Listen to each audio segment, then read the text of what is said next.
Runtown, once the most popular artist in the whole of Nigeria. Runtown was so popular that he was the first Nigerian Afrobeat artist for his song to be featured on the Billboard Top 100.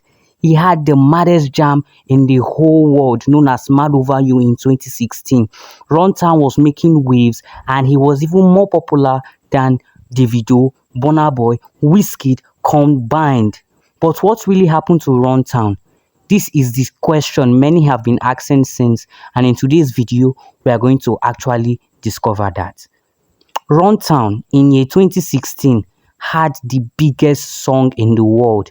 His career was moving so high and so fast that nobody could actually put him down. Nobody could actually tell what was this guy's source of energy because of he was on a whole new different level, dropping songs left and right, all becoming bangers after bangers after bangers, to a point that he got approached by a record label who was owned by a billionaire in Nigeria, in fact. And Runtown was so happy to sign this deal because, in his mind, this deal will take his career to the next level.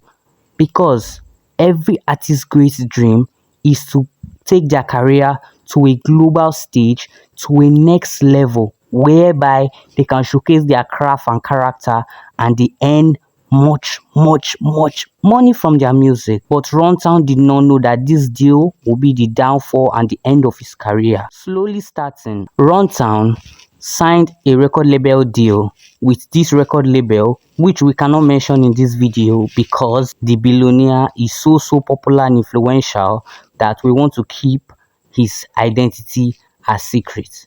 So this popular billionaire record label owner saw Runtown and decided to sign him to his record label, making Runtown the first signee of the record label.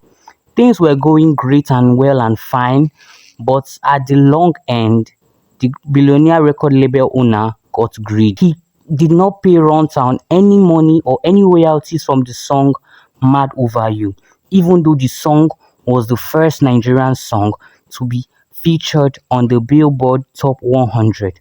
Runtown still did not make any money at the time from that particular song. Over the years, as time goes by, the man got enraged and got angry due to the fact about another artist named KC. He was in competition with KC, so one day he approached his artist and said this: "Hey Runtown, do you want to become more successful in your music? Mention my name in every song that you create. Mention my name."